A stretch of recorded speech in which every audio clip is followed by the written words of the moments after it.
ನಿನ್ನ ಸಾವಿನ ಕಾಲದೊಳಗೆ ನಿನ್ನ ಜೊತೆಗೆ ಬರೋದು. ಈಗ ನೀವು ಅಮೇರಿಕಕ್ಕೆ ಹೋದ್ರೆ ಡಾಲರ್ ನಡಿತೈತಿ, ಯುರೋಪಿಗೆ ಹೋದ್ರೆ ಪೌಂಡ್ ನಡಿತೈತಿ, ನೀವು ದುಬೈಗೆ ಹೋದ್ರೆ ಧೀರಮ್ ನಡಿತೈತಿ. ಈ ಜಗತ್ತು ಬಿಟ್ಟು ಮ್ಯಾಲ ಹೊಂಟ್ರಿ ಅಂದ್ರೆ ಅಲ್ಲಿ ಯಾವ ನಾಣ್ಯ ನಡಿತೈತಿ ಹೇಳಿ? ಡಾಲರ್ ಕೊಡ್ತೀವ್ರಿ ಸ್ವರ್ಗಕ್ಕೆ ಕರ್ಕೊಂಡು ಹೋಗ್ರಿ ಅಂದ್ರೆ ನಡಿತೈತೆ? ಪೌಂಡ್ ಕೊಡ್ತೀವಿ ಅಂದ್ರೆ ನಡೆಯೋದಿಲ್ಲ, ಧೀರಮ್ ಕೊಡ್ತೀವಿ ಅಂದ್ರೆ ನಡೆಯೋದಿಲ್ಲ. ಈ ಲೋಕವನ್ನು ಬಿಟ್ಟು ನಾವು ಮ್ಯಾಲ ಹೋಗುವಾಗ ಯಾವ ನಾಣ್ಯವೂ ಬರೋದಿಲ್ಲ. ಬರುವ ಒಂದೇ ನಾಣ್ಯ ಅಂದ್ರೆ ನಿಮ್ಮ ಪುಣ್ಯದ ನಾಣ್ಯ ಮಾತ್ರ ಅಲ್ಲಿ ಚೆಲ್ಲಿತೈತೆ ಅಷ್ಟೇ, ಉಳಿದ ನಾಣ್ಯಗಳ ನಡೆಯುವುದಿಲ್ಲ. ಅದಕ್ಕೆ ಇದನ್ನು ಅನುಭವಿಸಿ ಹೋಗುವುದಿಲ್ಲ, ನಂದಲ್ಲ, ಇದೆಲ್ಲ ದೇವನದು ಅನ್ನುವಂಥ ಪ್ರಾಸಾದಿಕ ಭಾವದಿಂದ ಮನುಷ್ಯ ಬದುಕುವುದಿಲ್ಲ. ಅನ್ಲಿಲ್ಲ ಬಸವಣ್ಣವರು, ಮೇರು ಗಿರಿಗಳೆಲ್ಲವೂ ಪ್ರಮಥರೊಡವೆ, ರಜತ ಗಿರಿಗಳೆಲ್ಲವೂ ಪುರಾತನರೊಡವೆ, ಚತುರ್ದಶ ಭುವನಗಳೆಲ್ಲವೂ ಲಿಂಗದೊಡವೆ, ಪೃಥ್ವಿ ಎಂಬುದು ಕರ್ತಾರನ ಕಮ್ಮಟ, ಅಚ್ಚಿನ ಮಳೆ ಬಾಣಸದ ಮನೆ, ತನುಮನ ಧನಗಳೆಲ್ಲವೂ ನಮ್ಮ ಗುಹೇಶ್ವರ ಲಿಂಗದ ಸೊಮ್ಮು, ನೀನೇನು ಕೊಟ್ಟು ಭಕ್ತನಾದ ಹೇಳ ಬಸವಣ್ಣ. ಬಸವಣ್ಣಂಥವ್ರು ನಮ್ಮಂಥವ್ರು ನಿಮ್ಮಂಥವ್ರದಲ್ಲ. ಬಸವಣ್ಣವರು ಅಲ್ಲಮ ಪ್ರಭು ಕಲ್ಯಾಣಕ್ಕೆ ಬಂದಾಗ ಬಸವಣ್ಣವ್ರು ಅಂತಾರ, ತನುವ ಬೇಡಿದಡಿ, ನಿನಗೆ ಧನ ಸಂಪತ್ತು ಬೇಕಾದ್ರೂ ಕೊಡ್ತೀನಿ, ದೇಹ ಬೇಕಾದ್ರೂ ಕೊಡ್ತೀನಿ, ಮನ ಬೇಕಾದ್ರೂ ಕೊಡ್ತೀನಿ ಅಂದಾಗ ಅಲ್ಲಮ ಪ್ರಶ್ನೆ ಇದು, ಬಸವಣ್ಣ ದೇಹ ನಿಂದಲ್ಲ, ದೇವರು ಕೊಟ್ಟು ಕಳಿಸ್ಯಾನ ನಿನಗೆ. ದೇಹದೊಳಗಿರುವ ಮನಸ್ಸು ದೇವರು ಕೊಟ್ಟು ಕಳಿಸ್ಯಾನ.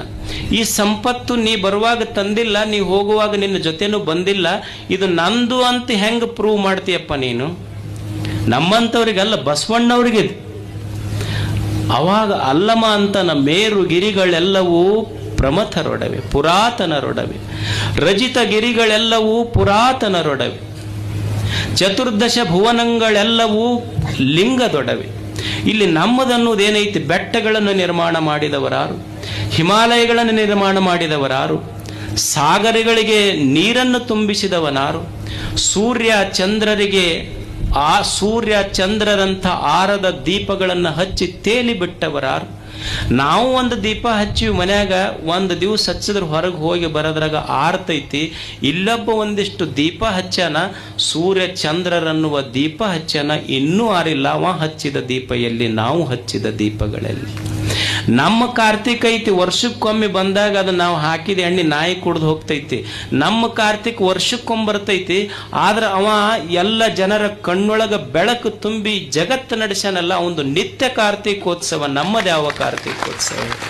ಶೇಂಗಾದುಂಡಿ ತಿಂದ್ರೆ ಹಲ್ಲು ಮುರಿಬೇಕಂದ್ರೆ ಅವ್ರು ಶೇಂಗಾದುಂಡಿ ಮಾಡಿದ್ದಾರೆ ಹೆಂಗೆ ಮಾಡಿರ್ಬೇಕು, ಮತ್ತು ಅವ್ರವ್ವ ಆ ಎಮ್ಮಕ್ಕೆ ಕಲಿಸಿದ್ದಾರೆ ಹೆಂಗೆ ಕಲಿಸಿರ್ಬೇಕು. ಅವ್ರು ಡಾಕ್ಟರ್ ಅಂದ್ರು, ಅಲ್ಲೋ ಇಷ್ಟು ಪರಿ ಶೇಂಗಾದುಂಡಿ ತಿಂದ್ರೆ ಹಲ್ಲು ಮುರಿತಿದ್ರ, ಮುಂದಿನ 2 ಹಲ್ಲು ಮುರಿತಿದ್ರು, ಒಲ್ಲೆ ಅನ್ಬೇಕು ತಿನ್ನಾಕ. ಸುಮ್ಮನೆ ರೀ ಡಾಕ್ಟರ್, ತಿಂದಿದ್ದಕ್ಕೆ 2 ಮುರಿದ, ಒಲ್ಲೆ ಅಂದಿದ್ರು ಅಷ್ಟು ಮುರಿತಿದ್ದು ನಾನು ಅಂದ. ನಮ್ಮ ಅಡಿಗೆ ಮನ್ಯಾಗ ನಾವೇನು ಮಾಡಿವಿ? ಈಗ ನೀವು ಯೂಟ್ಯೂಬ್ ನೋಡ್ತೀರಿ, ಟಿವಿ ನೋಡ್ತೀರಿ, ಅಲ್ಲಿ ಏನು ಕಲಿಸ್ತಿರ್ತಾರೆ ನಮಗೆ? ಸಾರು ಮಾಡೋದು ಹೆಂಗ, ಅನ್ನ ಮಾಡೋದು ಹೆಂಗೆ, ಏನು ಸಾರು ಮಾಡೋದು, ತಿಳಿ ಸಾರು ಮಾಡೋದು ಹೆಂಗಂತ ಕಲಿಸ್ತಾರೆ. ಏನು ತಿಳಿ ಸಾರು ಮಾಡೋದು ಕಲಿಸೋದು? ಅದ್ರಾಗ ಏನು ಮಾಡ್ಬೇಕು? ಮೊದಲು ಸ್ಟೋವ್ ಹಚ್ಬೇಕು. ಏನು ಮನೆಗೆ ಬೆಂಕಿ ಹಚ್ತಿದ್ರ ಅವರು? ಸ್ಟೋವ್ನ ಹಚ್ಚಬೇಕಲ್ಲ.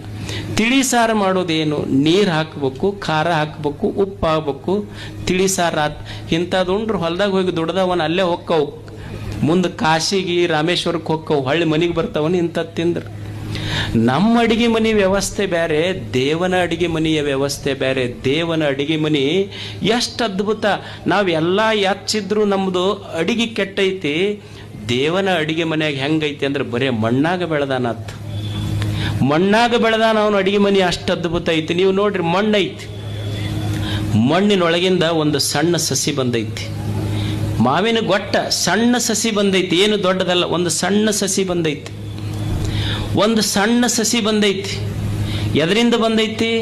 ಮಾವಿನ ಗೊಟ್ಟ ಬಂದಿದ್ದು ಮಣ್ಣಿನಿಂದ, ಸಸಿ ಬಂದಿದ್ದು ಮಣ್ಣಿನಿಂದ, ಮುಂದೆ ಗಿಡ ಆಗಿದ್ದು ಮಣ್ಣಿನಿಂದನೇ, ಹೂವು ಬಿಟ್ಟಿದ್ದು ಮಣ್ಣಿನಿಂದ, ಮುಂದೆ ಹಣ್ಣಾಗಿದ್ದು ಮಣ್ಣಿನಿಂದನೇ. ಇಲ್ಲಿ ಏನೂ ಇಲ್ಲ, ಮಣ್ಣ ಇರುವುದು ಮಣ್ಣ, ಸಸಿ ಬಂದಿದ್ದು ಮಣ್ಣಿನಿಂದ, ಗಿಡ ಆಗಿದ್ದು ಮಣ್ಣಿನಿಂದ, ಹೂವಾಗಿದ್ದು ಮಣ್ಣಿನಿಂದ, ಇರುವುದೆಲ್ಲವೂ ಮಣ್ಣೆ ಐತಿ. ಆದರೆ ದೇವನ ಅಡಿಗೆ ಮನೆ ಎಷ್ಟು ಆಶ್ಚರ್ಯ ಐತಿ ಅಂದ್ರ, ಇರುವುದು ಮಣ್ಣೆ, ಸಸಿ ಬಂದಿದ್ದು ಮಣ್ಣ, ಗಿಡ ಆಗಿದ್ದು ಮಣ್ಣ, ಹೂವಾಗಿದ್ದು ಮಣ್ಣ, ಹಣ್ಣಾಗಿದ್ದು ಮಣ್ಣ. ಹಣ್ಣು ತಿಂದ್ರೆ ಮಣ್ಣು ತಿಂದಂಗೆ ಆಗುದಿಲ್ಲ, ಮಣ್ಣು ಬಿಟ್ಟರೆ ಹಣ್ಣ ಬರುವುದಿಲ್ಲ. ಇದು ದೇವನ ಅಡಿಗೆಯ ಮನೆಯ ವೈಶಿಷ್ಟ್ಯ. ಇದು ದೇವರ ಅಡಿಗೆ ಮನೆ. ಒಂದು ವಿನಂತಿ, ಹುಡುಗರು ಭಾಳ ಕುಡಿಯಾಕತ್ತೇವೆ ಅಂತೀಪ, ಒಂದು ಲೀಟ್ ಆದ್ಮೇಲೆ ಆಮೇಲೆ ಇದು ದೇವನ ಅಡಿಗೆಯ ಮನೆ ಅಷ್ಟೆ, ಬಾಣಸದ ಮನೆ. ತನು ಮನ ಧನಗಳೆಲ್ಲವೂ ನಮ್ಮ ಗುಹೇಶ್ವರ ಲಿಂಗದ ಸ್ವಮ್ಮ. ಇದು ಯಾರದು ಅಂದ್ರೆ ಇದು ದೇವರದು ಅನ್ನುವ ಭಾವದಿಂದ ಬದುಕುವುದಷ್ಟೇ. ಇದೆಲ್ಲವೂ ದೇವನದು ಅನ್ನುವ ಪ್ರಾಸಾದಿಕ ಭಾವದಿಂದ ಮನುಷ್ಯ ಇಲ್ಲಿ ಬದುಕಬೇಕಷ್ಟೆ.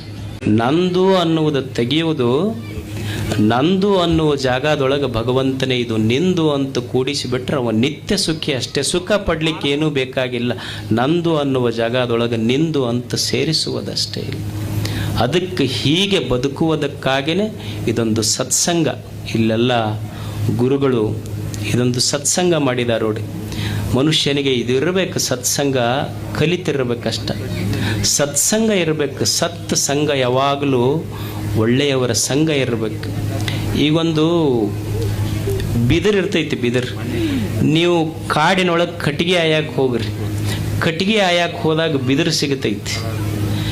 ಅದು ಬಿದಿರ ಕಟ್ಟಿಗೆ ಆಯಕ್ಕೆ ಹೋದವನ ಸಂಘ ಮಾಡ್ತು ಅಂದ್ರೆ ಸುಟ್ಟು ಬೂದಿ ಆಗ್ತೈತಿ.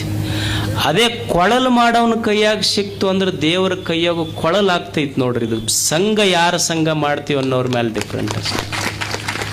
ಕಟ್ಟಿಗೆ ಆಯವನ್ನ ಸಂಘ ಮಾಡ್ತು ಸುಟ್ಟು ಬೂದಿ ಆಗ್ತೈತಿ, ಕೊಳಲು ಮಾಡೋವನ ಸಂಘ ಮಾಡ್ತು ದೇವರ ಕೈಯಾಗ ಸಿಗತೈತಿ. ಇದು ಗೊತ್ತಿರಬೇಕು, ಸಂಘ ಅಷ್ಟೆ. ಒಳ್ಳೆಯವರ ಸಂಘ ಇರಬೇಕು. ಯಾಕೆ ಸತ್ಸಂಗ ಬೇಕು ಅಂದ್ರೆ, ಈ ಪ್ರಪಂಚ ಏನೈತಲ್ಲ ನಮಗೆ ಬಹಳ ತಾಪ ಕೊಡ್ತಿರ್ತೈತಿ. ಇದು ಪ್ರಪಂಚ ಬಹಳ ತಾಪ ಕೊಡ್ತಿರ್ತೈತಿ. ಯಾವ ಸಂದರ್ಭದೊಳಗೆ ಏನು ಮಾಡ್ತೈತಿ ಗೊತ್ತಿಲ್ಲ, ಬಹಳ ತಾಪ ಕೊಡ್ತಿರ್ತೈತಿ ಪ್ರಪಂಚ. ಈ ತಾಪ ಕೊಡುವ ಪ್ರಪಂಚದೊಳಗೆ ತಾಪ ಆಗಲಾರ್ದಂಗೆ ಬದುಕಬೇಕಲ್ಲ, ಅದಕ್ಕೆ ಸತ್ಸಂಗ ಬೇಕು. ಈಗ ನೀವು ಮನ್ಯಾಗ ಸಾಂಬಾರು ಮಾಡ್ತೀರಿ, ಸಾಂಬಾರು ಮಾಡುವಾಗ ಹೊಟ್ಟೆ ಹಸ್ತಿರ್ತೈತಿ, ಸಾಂಬಾರು ಮಾಡ್ತೀರಿ. ನೀವು ಅನ್ನ ನೀಡ್ಕೊಂಡಿರಿ, ಸಾಂಬಾರು ಹಂಗ ನೀಡ್ಕೊಂಡ್ರೆ ಬೊಗಸಾಗಿಂದ ನೀಡ್ಕೊಂಡ್ರೆ ಬೊಗಸಿ ಸುಡ್ತೈತೆ ಇಲ್ಲೋ. ಮತ್ತು ಬೊಗಸಿಯೊಳಗಿಂದ ಸಾಂಬಾರು ನೀಡ್ಕೊಂಡ್ರೆ ಸಾರು ಸುಡ್ತೈತೆ ಅಂತ ತಿಳ್ಕೊಂಡು ಊಟ ಮಾಡೋದು ಯಾರೇ ಬಿಟ್ಟಿವೇನು? ಊಟ ಮಾಡೋದು ಬಿಟ್ಟಿರಬಾರ್ದು, ಕೈ ಸುಟ್ಟಿರಬಾರ್ದು. ಏನು ಮಾಡ್ತೀವಿ ಅಂದ್ರೆ ಒಂದು ಸೌಟ್ ತೊಗೊತೀವಿ, ಒಂದು ಚಮಚ ತೊಗೊಂಡು ಬಳಸ್ಕೊಂಡು ನೀಡ್ಕೊಂಡು ಉಣ್ತೀವಿ. ಹಂಗ ಈ ಜಗತ್ತನ್ನು ಅನುಭವಿಸ್ಬೇಕು. ನಾವು ಅನುಭವಿಸ್ಲಾರ್ದೆ ಇರೋಕ್ಕಾಗೋದಿಲ್ಲ. ಆದರೆ ಜಗತ್ತಂದ್ರೆ ಇದೊಂಥರ ಸುಡ ಸಾಂಬಾರು ಇದ್ದಂಗೆ, ತಾಪ ಕೊಡೋದು ಯಾವಾಗಲೂ. ಅದಕ್ಕೆ ಇದು ತಾಪ ಕೊಡಬಾರ್ದು ಮತ್ತು ನಾವು ಅನುಭವಿಸಿರ್ಬೇಕು ಅಂದ್ರೆ ಇದಕ್ಕೊಂದು ಚಮಚ ಬಳಸಬೇಕು. ಏನು ಅಂದ್ರೆ ಶರಣರ ಮಾತಿನ ಒಂದು ಸೌಟ್ ಚಮಚ ಬಳಸ್ಕೊಂಡು ಉಂಡು ಬಿಟ್ರೆ ತಾಪ ಮಾಡೋದಿಲ್ಲ ಅಷ್ಟೇ. ಅದಕ್ಕೆ ಮನಸ್ಸಿಗೆ ತಾಪ ಕೊಡಬಾರ್ದು ಅಂದ್ರೆ ಸದಾ ಸತ್ಯದ ಸ್ಮರಣೆ ಇರಬೇಕಷ್ಟೆ. ಅದಕ್ಕೆ ಮನುಷ್ಯ ಇದನ್ನು ತಲೆಯೊಳಗೆ ಇಟ್ಟುಕೊಂಡು ಒಳ್ಳೆಯವನಾಗಿ ಶರಣರಾಗುವುದಂದ್ರೆ ಏನಲ್ಲ. ಶರಣರಾಗುವುದು ಇದರ ಅರ್ಥ ಮತ್ತೇನಲ್ಲ, ಏನು ಮನಿ ಬಿಡಬೇಕು, ಹೊಲ ಬಿಡಬೇಕು, ಸಂಸಾರ ಬಿಡಬೇಕಂತಲ್ಲ.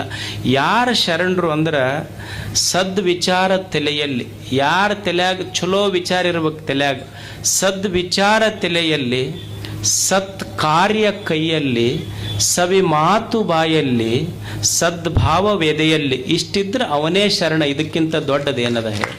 ತಲೆಯಾಗ ಚಲೋ ವಿಚಾರ ಇರಬೇಕು, ಕೈಯಾಗ ಚಲೋ ಕೆಲಸ ಇರಬೇಕು, ಬಾಯಾಗ ಎರಡು ಚಲೋ ಮಾತಿರಬೇಕು, ಎದ್ಯಾಗ ಭಗವಂತನ ನೆನಹು ಇತ್ತು ಅಂದ್ರೆ ಅವರೇ ದೇವರಷ್ಟೆ. ಇದು ಇರಬೇಕು. ಏನು ಅಂದ್ರೆ ಎದೆಯೊಳಗೆ ದೇವಭಾವ ಇರಬೇಕು ಯಾವಾಗಲೂ. ಭಗವಂತನೇ ಈ ಜೀವನ, ಇದು ನಂದಲ್ಲ, ಇದು ನಿನ್ನ ಕರುಣೆ ಅನ್ನುವ ಭಾವ ಮನಸ್ಸಿನೊಳಗೆ ಇಟ್ಟುಕೊಂಡು ಮನುಷ್ಯ ಬದುಕುವುದು. ಇದು ನನ್ನದಲ್ಲ, ಇದು ನಿನ್ನದು ಅನ್ನುವ ಭಾವ, ಈ ಭರವಸೆ ಇರಬೇಕು. ಈಗ ಸಣ್ಣ ಮಕ್ಕಳು ಇರ್ತಾವೆ ನೋಡು ಮನ್ಯಾಗ, ಸಣ್ಣ ಮಕ್ಕಳಿಗೆ ತಾಯಿ ಎರಡೂ ಕೈ ಬಿಟ್ಟು ಮೇಲೆ ಹಾರಿಸ್ತಾಳೆ. ಹಿಂಗೆ ಕೈ ಹಿಡ್ದಿಲ್ಲಕ್ಕೆ ಎರಡೂ ಕೈ ಬಿಟ್ಟು ಮೇಲೆ ಹಾರಿಸ್ತಾಳೆ. ಎರಡೂ ಕೈ ಬಿಟ್ಟು ಮ್ಯಾಲ ಹಾರಿಸಿದ್ರು ಮಗು ನಗುತ್ತಿರ್ತೈತಿ, ಸಣ್ಣ ಮಗು. ನಿಮಗೆ ಅನುಭವ ಕೈತಿಲ್ ತಾಯಂದ್ರಿಗೆ? ತಾಯಿ ಎರಡೂ ಕೈ ಬಿಟ್ಟಾಳ, ಮಗುವಿಂದು ಮ್ಯಾಲ ತೂರ್ತಾಳೆ ಹಿಂಗೆ ಮಗುವಿಗೆ. ಮ್ಯಾಲ ತೂರಿದ್ರು ಮಗು ನಗತಿರ್ತೈತಿ. ಅಲ್ಲ ಆಶ್ಚರ್ಯ ಏನಂದ್ರೆ ಎರಡೂ ಕೈ ಬಿಟ್ಟಾಳ ತಾಯಿ, ಮ್ಯಾಲ ತೂರಿದ್ರು ಮಗು ಕುಲು ನಗತಿರ್ತೈತಿ. ನೀವು ಅದ ಮಗುವಿಗೆ ತೂರ ಬದ್ಲಿ ದೊಡ್ಡವ್ರಿಗೆ ತೂರಿ ಮ್ಯಾಲ ಹೋಗ್ತಾರ ಅವ್ರು, ಹಂಗ ಕೆಳಗ ಬರುದಿಲ್ಲ ಅವ್ರು.